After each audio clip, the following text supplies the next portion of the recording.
Alright, back with Terrible Swift Sword. This is the end of the 13:20 or 1:20 p.m. turn. A couple of things have changed on the battlefield. It was kind of an eventful hour. The Union line, as you can see, has shifted back a little bit off of this front edge of McPherson's Ridge where they had been, as Iverson's brigade of Rhodes's division started to push their way in here. And you can see there's still this New York regiment. Was it the 80th New York? These guys got pinned up here, and I couldn't move them back, but the rest of the line was unengaged. They had pushed some guys off, so I figured it would be smarter to readjust the line, since the line had been kind of along here, and these guys had broken through. This was Scales, part of Pender's division. These guys had pushed through in melee, and I was afraid they were just going to end up rolling up the rest of the Union line there. So I opted to just pull the whole line back, and these guys got kind of stuck out there, so they're going to get overrun on the next turn here. As you can see back here, the 11th Corps has gotten onto the board and has deployed. I could have left these guys in column a little bit longer, but I was concerned about these guns up here, so I wanted to get them out into line. I was able to get, who was this, Schurz's division. It's Schimmelpfennig's brigade of Schurz's division up here, the 11th Corps. Was able to get them at least onto the end of this 1st Corps line. Hopefully, and these are not great units in the, you can see morale of 2 here. Not very good units in the 11th Corps. But hopefully just getting some guys in here will at least keep this 1st Corps line from getting completely displaced right off the bat. It's going to take these Confederates a couple turns to move through the Oak Hill Woods. Kind of a weird deployment for Rhodes's division. And actually there's also, I think these are all Rhodes. Yeah, all part of Ewell. And Ewell's on the map now. But they came on this entry space over here, this entry section, and at this one over here, which leaves them split with this ugly terrain, this hill in between them. And of course, Rhodes himself comes in on this side, which means the guys that come in on this side are coming in out of command, so they have to get in command as quickly as possible per the rules. Take a drink. It's good. So these guys are all kind of stuck marching over this wooded hill here. And in line, the other rule is that Rhodes's division has to come in line. They can't come in column. So because they're so close to being engaged here, I think is why. So that makes it more difficult for them to get on and get organized, which gives the Union a fighting chance. If these guys could come in column, they could really just dash right down into Gettysburg, and it's kind of that's the ball game. So it's just one of those gamey things that they have to arrange. Down here, I've got, I think this is von Steinwehr, yeah, who I believe historically was held by Howard back at Cemetery Hill. As the Army Reserve, and I'm going to do that historically. So these guys will be, I think, out of command of Howard by staying down here, but I would prefer to have them set up, deliberately leave them out of command. In fact, I actually could have, what I should have done was the start of last turn, and we'll just retcon that so that way I don't have to worry about getting these guys back in command.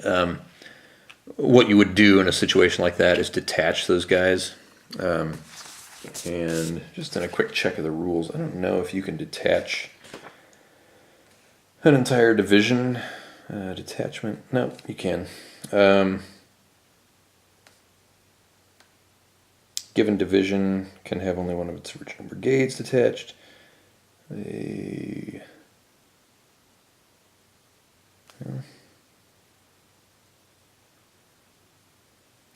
got detachment and attachment of brigades and divisions. So it talks about detaching divisions. Yeah, both players can also detach and attach divisions to corps commands in the same fashion, except I'm not adding them to a different command. The idea would be to leave them detached.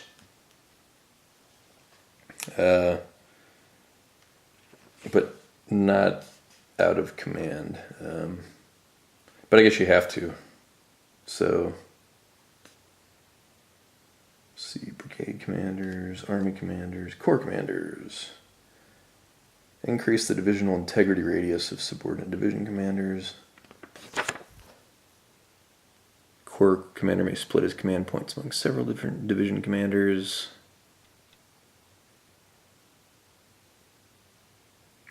Unless the division is detached, yeah.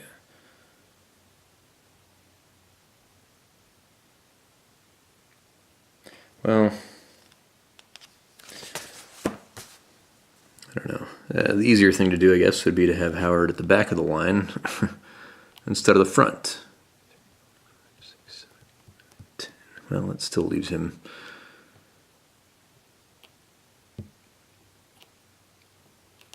I'm not sure exactly how I would do that. The problem is that if Howard is out of command, I'm getting texts.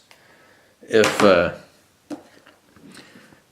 von Steinwehr is out of command back here at the start of the turn, like, oh, these guys are only going to be able to move one hex, which causes a problem, obviously, if I'm trying to create a defensive position. I mean, they're sort of already in it. The Confederates aren't going to get there anytime soon, but it just makes their moving into a defensive position a laborious process.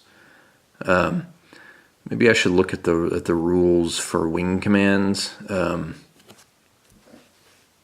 Because technically Howard is the army commander on the map at this point, so I might have to look at those rules more closely to see exactly what I need to do if I want to leave these guys here as a reserve but still have them be in command so they would have full movement capability. So I'm just going to have to look up the rules for that. Otherwise, the rest of 11th Corps is in command accordingly. So, but what's happened here? So I've shifted the Union line as Dole's division comes in to attack. Over here at McPherson's Ridge, I'm trying to adjust this here. The Iron Brigade is holding on, even as parts of what is this, Baxter? Yeah, even as parts of Baxter's division, or rather brigade, kind of come apart. One thing I've learned is the incredible value of good defensive artillery positions. So I put most of the First Corps artillery over here on this flank because I felt it was potentially the weakest.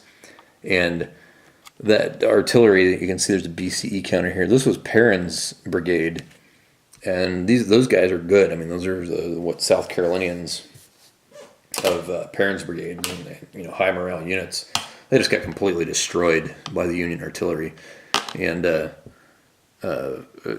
certainly saved the entire Union left. I did.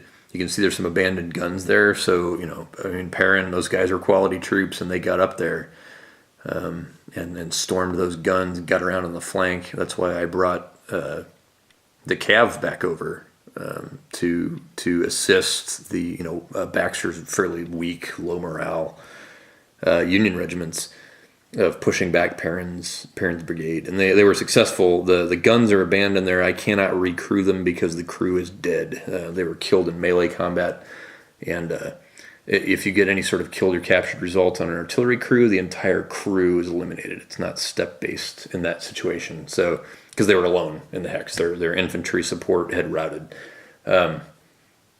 So those guns will not be able to be recruited. Over here on the First Corps line, I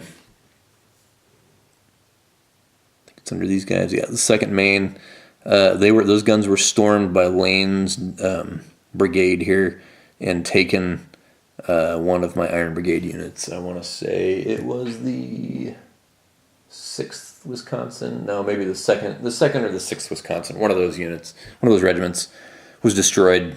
They'd already taken some damage, and so they were down to like 1 strength point. So they got overrun and destroyed, and the artillery crews routed off the guns. It was a routed result rather than a killed or captured, so they were a little crew kind of running back. And I was able to rally that crew this turn. Well, first of all, I was able to push whatever regiment this was, 7th North Carolina of Lane's brigade. They were ammo depleted, and I was able to push them off those guns. They have to hold it for two turns in order to capture the guns. So I retook the guns and recruited it. So that's going to help the Iron Brigade hold this position. Now they can use that artillery to blast these guys here next turn. And this is a big stack. This is 7 strength points here. 2 regiments of Lane's brigade. I think Baxter only has like 3 guys here of more of his low quality regiments. Yeah, morale 3, a couple of morale 3 regiments that are small at that. So these guys aren't going to melee. We're going to melee that square back. And there was 2 other regiments that I had here from Baxter's. I had to stack all these guys up to try and shore up the line against Lane. As you can see, there's gaps over here on this part of the line. It's because I pulled units over here to try and stanch the bleeding from the pounding that Lane's brigade was administering. Now that Perrin is BCE, they can't move back into contact with the line. So all I did was leave some covering infantry regiments here.